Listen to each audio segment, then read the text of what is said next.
Hello, hi, അസ്സലാമലൈക്കും. എല്ലാവർക്കും സുഖമല്ലേ?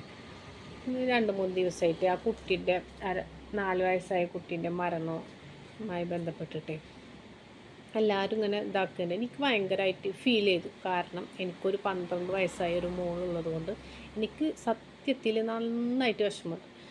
ആ പെണ്ണ് അമ്മ എന്നൊന്നും പറയാൻ പറ്റില്ല. ആ പെണ്ണ് ആ കുട്ടീനെ പാലത്തിന്മേന്ന് എറിഞ്ഞപ്പോൾ എന്ത് വിചാരിച്ചിട്ടാണ് എറിഞ്ഞത്? എങ്ങനെ ഇത് 10 മാസം നൊന്ത് പ്രസവിച്ച ആ കുട്ടീനെ എറിയാൻ പറ്റുമോ? ഈ ഇന്നാൾ ഇതേമാതിരി ഒരു ഫ്ലാറ്റിൻ്റെ മേലെ നിന്ന് ഒരു പെണ്ണ് എറിഞ്ഞിരിക്കുന്നത്. ജനിപ്പിച്ചത് ഇവരൊക്കെ എങ്ങനെയാണ് വേദന കൊണ്ട് പ്രസവിച്ചതെന്നാണ് ഞാൻ ആലോചിക്കുന്നത്. 10 മാസം എന്തൊക്കെ ഇതിലും ഓരോ ബുദ്ധിമുട്ടുകളിലും എന്നെ സംബന്ധിച്ചിട്ടുണ്ടല്ലോ. 3 മാസം മുതൽ 8 മാസം വരെ ഉണ്ടല്ലോ ഛർദി. ഇത് പടച്ചോനെ, ഞാൻ ചില സമയത്തൊക്കെ ഞാൻ വിചാരിക്കും പടച്ചോനെ ഇത് ഞമ്മക്ക് മാത്രമാണോ ഇങ്ങനെ? ചിലർ പറഞ്ഞ് ചിലർക്ക് തീരെ ഛർദി കാര്യങ്ങളൊന്നും ഇല്ല എന്ന് പറയും. ഛർദിച്ച് ഇങ്ങനെ കല്ലും ഈ തിരുമണ കല്ലെന്ന് പറയില്ല, ആ തിരുമണ കല്ലും ഇരുന്നിട്ട് ഞാൻ വീണിട്ട് എൻ്റെ കാല് അന്ന് എക്സ്റേ എടുക്കാൻ പറ്റില്ല. ഗർഭിണി ആയതുകൊണ്ട് എക്സ്റേ എടുക്കാൻ പറ്റില്ല. അങ്ങനെ കൊണ്ടുപോയിട്ട് ഫുള്ളായിട്ട് പ്ലാസ്റ്റർ ഇട്ടിട്ടുണ്ട്. അപ്പം ഞാൻ പറഞ്ഞത് അങ്ങനെയൊക്കെ ഓരോരുത്തരും നൊന്ത് പ്രസവിച്ചപ്പോൾ കുട്ടീനോട് അങ്ങനെയൊക്കെ ചെയ്യുമ്പോൾ എന്താ അടിസ്ഥാനത്തിലാണ് ഈ പെണ്ണ് ഇത് ചെയ്തതെന്നാണ് ഞാൻ അറിയാം. പിന്നെ പോസ്റ്റ്മോർട്ടം റിപ്പോർട്ട് വന്നോക്കുമ്പോൾ അച്ഛൻ്റെ അനിയൻ, ആ ചെങ്ങായിൻ്റെ അഭിനയം എന്താ അങ്ങേര് കാട്ടി വെച്ചിരിക്കുന്നത്? അങ്ങേരെ മൊബൈൽ ചെക്ക് ചെയ്ത് നോക്കുമ്പോൾ മൊത്തം സെക്സ് വീഡിയോകളാണ് അങ്ങേര് കണ്ടിരിക്കുന്നത്. ഈ 2 വയസ്സ് ഒരു ചെറിയ കുഞ്ഞിനോട് പോലും ഇങ്ങനെ 2 വയസ്സെന്ന് പറയുമ്പോൾ എൻ്റെ പടച്ച റബ്ബേ, നമുക്ക് 2 വയസ്സെന്ന് പറയുമ്പോൾ ആ കുട്ടീൻ്റെ അവസ്ഥ ആലോചിച്ച് നോക്കിക്കേ. ഈ ഈ ഈ അമ്മ എന്ന് പറയണ ആ തള്ളക്കറിഞ്ഞൂടാ ഇത് ഇത്രയും മൂടി വെച്ചിട്ട് ആ കുട്ടീനെ അറിയുമ്പോൾ ഈ പെണ്ണേത്തിക്കും ചാടാറുന്നില്ലേ? ഇങ്ങനെയുണ്ടാ? ഞാൻ പറയട്ടെ, സത്യം പറഞ്ഞാലുണ്ടല്ലോ ഇവരൊക്കെ ഉണ്ടല്ലോ ജയിലിൽ കൊണ്ടുപോയി നല്ല ഫുഡും കഴിച്ച് പിന്നെ കുറേ കഴിഞ്ഞാൽ പഴൂറിൽ ഇറങ്ങിയിട്ട് ഇങ്ങനെ നടക്കും. അല്ലാണ്ട് പ്രതിക്ക് ആ കേസ് അന്വേഷിച്ച മാഡത്തിനുണ്ടല്ലോ സല്യൂട്ട്. കൃത്യമായിട്ട് കണ്ടുപിടിച്ചല്ലോ. ഞമ്മക്ക് നാളെ ഉണ്ടല്ലോ ഇവിടെ നമ്മളെ ഈ നാട്ടിൽ മാത്രമാണ് ഇങ്ങനെ സംഭവിക്കുന്നത്. അപ്പോൾ അവന് വേറെയുള്ളവർ ഇത്രയും ചെറിയ ആണാവട്ടെ ആണുങ്ങളോടാവട്ടെ പെണ്ണുങ്ങളോട് എങ്ങനെ സംസാരിക്കേണ്ടത് എന്നറിയില്ല. എനിക്കിപ്പോൾ എൻ്റെ കാര്യം പറയട്ടെ, ഞാൻ എൻ്റെ കൊച്ചിനോട് ഞാൻ പറയും, ഉമ്മ ആവട്ടെ വേറെ ആരാവട്ടെ എൻ്റെ കുട്ടീനെ ആരെങ്കിലും ടച്ച് ചെയ്യിച്ചാൽ, അപ്പോൾ സ്നേഹം കൊണ്ടായിരിക്കും മോളെ അങ്ങനെ ടച്ച് ചെയ്യുമ്പോൾ എൻ്റെ പൊന്നു മോള് പറഞ്ഞേക്ക് എൻ്റെ ദേഹത്ത് തൊട്ടിട്ടുള്ള ഒരിതും വേണ്ട. അതിപ്പോൾ സ്നേഹം കൊണ്ടായിരിക്കും. ചിലർ അതിൻ്റെ പൊന്നു മോളല്ലേന്ന് വിചാരിച്ചു നീ ഇന്ന ആളെ മോളല്ലേന്ന് ആരാണെങ്കിലും പറഞ്ഞേക്ക് ദേഹത്ത്, അത് ഉമ്മ ആണെങ്കിലാവട്ടെ കൂട്ടുകാരത്തിയോളാവട്ടെ ആരാവട്ടെ ആണോ പെണ്ണോ ആരോ ആവട്ടെ ദേഹത്ത് തൊട്ടിട്ടുള്ള ഒരു കളിയും വേണ്ട. അഥവാ മോളെ ടച്ച് ചെയ്തിട്ട് ഇന്നെ ദേഹത്ത് തൊടാണ്ട് നിന്നിട്ടുള്ള വർത്തമാനങ്ങളൊക്കെ മതി. ഞാൻ ഇന്നെൻ്റെ ആണിനോടായാലും എൻ്റെ മോന് ആൺകുട്ടീനോടായാലും പെൺകുട്ടീനോടായാലും എന്ന് പറഞ്ഞാൽ ആൺകുട്ടി ചെറിയ കുട്ടിയാണ്, അവനോടായാലും ഞാൻ പറഞ്ഞു ഉമ്മാൻ്റെ കുട്ടീനെ ആരെങ്കിലും മേല് തൊട്ടിട്ടുണ്ടെങ്കിൽ അപ്പം പറഞ്ഞോളണം, എൻ്റെ മേല് തൊടരുത്, അതാരോ ആയിക്കോട്ടെ.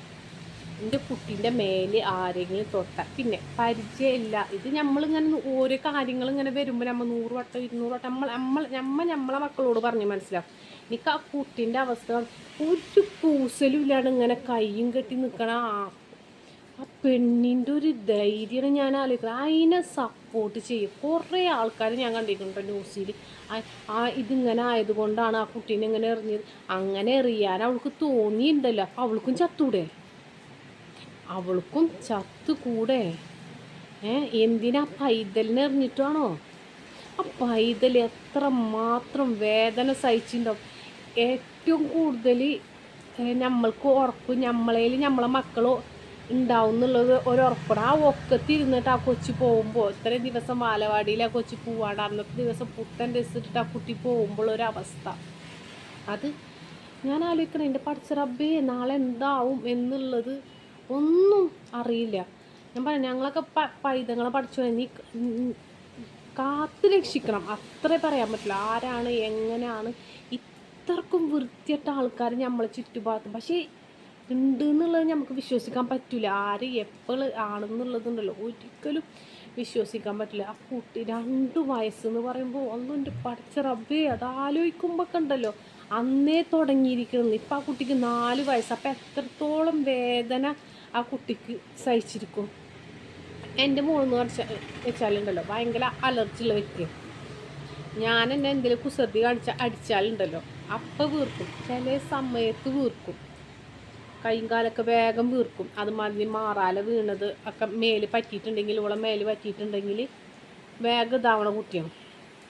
എനിക്ക് പേടിയാണ്. ഇന്നത്തെ കാലത്ത് നമ്മളൊക്കെ ജോലിക്ക് പോണ ആൾക്കാരാണ്. എവിടെ നിന്നാണ് നമ്മളെ മക്കളെ നമ്മളിങ്ങനെ പൊന്നു പോലെ ഒന്നിനും ഏക്കാണ്ട് ഞാൻ ജീവിക്കണം എൻ്റെ മക്കൾക്ക് വേണ്ടിയിട്ടാണ്. എൻ്റെ ഇതല്ലേ പറയണത്. എനിക്കിപ്പോൾ 32ാമത്തെ വയസ്സാവാൻ പോകും. ഞാൻ ജീവിക്കണ, എനിക്ക് 12 വയസ്സുള്ള ഒരു കുട്ടിയുണ്ട്. ഞാൻ ജീവിക്കണം എൻ്റെ മക്കൾക്ക് വേണ്ടി. ഞാൻ ആ പെണ്ണിൻ്റെ സ്ഥാനത്ത് ഞാനൊക്കെ ആണെങ്കിലുണ്ടല്ലോ ആ പെണ്ണ് ഇത് അച്ഛൻ്റെ അനിയനാണെന്ന് അറിഞ്ഞിട്ട് അവൾ മോന്തൊക്കെ അടിച്ചിട്ട് എന്തെങ്കിലും വിഷം കൊടുത്തിട്ട് അവൾക്ക് കൊല്ലാടുന്നില്ലേ അയാളെ? ഇങ്ങനെ ഇതാക്കിയിട്ട് എൻ്റെ ഒന്നും ഒരു തെറ്റും ചെയ്യാത്ത കൊച്ചല്ലേ പോയത്. എൻ്റെ റബ്ബേ, ഇങ്ങനെ മനുഷ്യന്മാരുണ്ടെന്ന് വിചാരിക്കുമ്പോൾ ഉണ്ടല്ലോ നമ്മൾ സമൂഹത്തിൽ ഇവരൊക്കെ ഉണ്ടല്ലോ ശരിക്കും ഉണ്ടല്ലോ ജനക്കൂട്ടങ്ങൾക്ക് എറിഞ്ഞിട്ട് കൊടുക്കണം, തല്ലിച്ചാവട്ടെ. ഇവരൊക്കെ കുറേ കഴിഞ്ഞാലുണ്ടോ ആ ഗോവിന്ദസ്വാമിയൊക്കെ കണ്ട വണ്ണം വെച്ച് അത്യാവശ്യം ഗ്ലാമറൊക്കെ വെച്ച് എന്താ അയാളൊക്കെ ഒരു സൈസ്, അവിടെ പോയിട്ട് സുഖജീവിതം. ഇതൊക്കെയാണോ ഇന്നത്തെ നമ്മളെ പെൺകുട്ടികൾക്ക്? എന്താണ് സുരക്ഷ? വീട്ടിലാണിത് നടന്നിരിക്കണമെന്ന് പറയുമ്പോൾ നമ്മൾ വിചാരിക്കും പഠിച്ചോനെ നമ്മളെ കുട്ടികൾ എവിടെയും പോയാലല്ലേ പ്രശ്നം. വീട്ടിൽ നടക്കുന്ന കാര്യം നമ്മൾ ആരോട് ഉത്തരം പറയാൻ? ആ വാളയാർ വിഷയത്തിലാണെങ്കിലും ഒക്കെ ഒരുവിധമൊക്കെ വീട്ടിലാണ് നടക്കുന്നത്. ഈ സ്വന്തം അമ്മ തറിഞ്ഞിട്ട് മിണ്ടാണ്ടിരിക്കുമ്പോൾ ആ അമ്മയുടെ ധൈര്യം. എനിക്ക് നിങ്ങളോട് പറയാനുള്ളതാണ് എന്താണെന്നറിയാം, നമ്മളെ മക്കളോട് നമ്മൾ കുറച്ച് കാര്യങ്ങൾ പറഞ്ഞ് മനസ്സിലാക്കി കൊടുക്കാനുണ്ട്. നമ്മളെ പെൺകുട്ടിയായാലും ആൺകുട്ടിയായാലും രണ്ടും, ഇന്നത്തെ കാലത്ത് 2 കുട്ടികളായാലും നമ്മൾ കുറച്ച് കാര്യങ്ങൾ പഠിപ്പിച്ചു. പണ്ടൊക്കെ ഉണ്ടല്ലോ ഞാനൊക്കെ സ്കൂളിൽ പഠിക്കുന്ന ടൈമിലെ 10ാം ക്ലാസ് ആയിരിക്കുമ്പോൾ ഞങ്ങൾക്ക് സ്കൂൾ വണ്ടി ഉണ്ടാവില്ല. അപ്പം ഞങ്ങൾക്ക് 5 മണിക്കാണെന്നുണ്ട് ഈ ക്ലാസ് കഴിഞ്ഞിട്ട് 5 മണിക്കാണ്. അപ്പോൾ ഞങ്ങൾ വീട്ടിലേക്ക് വിളിച്ച് പറയാം. എന്നാൽ 1 രൂപ കോയിൻ ഇട്ടിട്ടാണ് വീട്ടിലേക്ക് വിളിച്ച് പറയും. അങ്ങനെ ഞങ്ങൾ വീട്ടിലേക്ക് വിളിച്ചു വന്ന് നേരം വേഗൂട്ടാ ക്ലാസ് ഉണ്ട്, നേരം വേഗൂട്ടാന്ന് പറയും. എന്നിട്ട് ഞങ്ങൾ അവിടെ ഒരു അപ്പാപ്പൻ്റെ കടന്ന ഇപ്പം ഉണ്ടോയെന്ന് അറിയില്ല, മരിച്ചിട്ടുണ്ടോ, അന്നൊക്കെ അത്യാവശ്യം പ്രായമുണ്ട് അപ്പാപ്പൻ, വിളിച്ച് പറയും. അപ്പോൾ മുന്നേ ഞങ്ങൾ സ്കൂളിൽ നിന്ന് വെച്ചാലുണ്ടല്ലോ ബസ് സ്റ്റോപ്പ് ഇറങ്ങിയിട്ട് കുറച്ചങ്ങ് നടക്കണം. അന്ന് അവിടെ നിന്ന് അപ്പുറത്ത് ഇപ്പുറത്തൊക്കെ 2-3 വീടുണ്ട്, കുറച്ച് അങ്ങോട്ടൊക്കെ ആയിട്ട് കുറച്ച് വീടുകളുണ്ട്. ഇപ്പോൾ വീടുകൾ വന്നിട്ടുണ്ടാവും അറിയില്ല. അപ്പോൾ ഞങ്ങൾ അപ്പോൾ ഓരോരുത്തർ മിഠായി വാങ്ങിച്ചൊരു മുന്നേ നടക്കുകയെ, ഫോൺ ചെയ്ത് കഴിഞ്ഞിട്ട് മിഠായി വാങ്ങിച്ചൊരു മുന്നേ നടക്കും.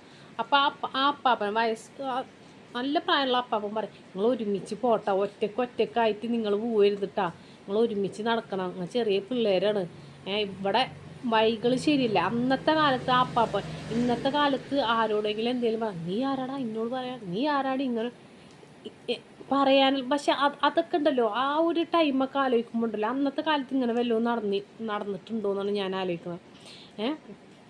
ഇന്നത്തെ കാലത്ത് എന്തെങ്കിലും ചില കുട്ടികൾ തുറന്ന് പറയാത്ത മക്കളുണ്ട്. ഈ കുട്ടി ഇങ്ങനെ ചെയ്തെന്ന് അതിൻ്റെ അമ്മനോട് അത് തുറന്ന് പറഞ്ഞിട്ട് അമ്മ അറിഞ്ഞിട്ട് ഇയാൾ അടിച്ചിട്ട്, ഇയാൾ അടിക്കല്ലേ വേണ്ട, കൊല്ലണ്ടേ? അതൊക്കെ ഞാനൊക്കെ ആയി നോക്കണം. പിന്നെ അയാളില്ല, അയാളെ കൊന്നിട്ട് ജയിലിൽ പോയി കിടക്കണമെങ്കിൽ ഒരു അന്തസ്സുണ്ട്. ഇതിപ്പോൾ എന്താ? അപ്പോൾ കഴിഞ്ഞുനിക്ക് അത് പറയാണ്ടല്ലോ മനസ്സിൽ കെട്ടി നിൽക്കുക.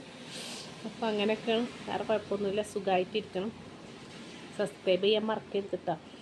Okay, bye.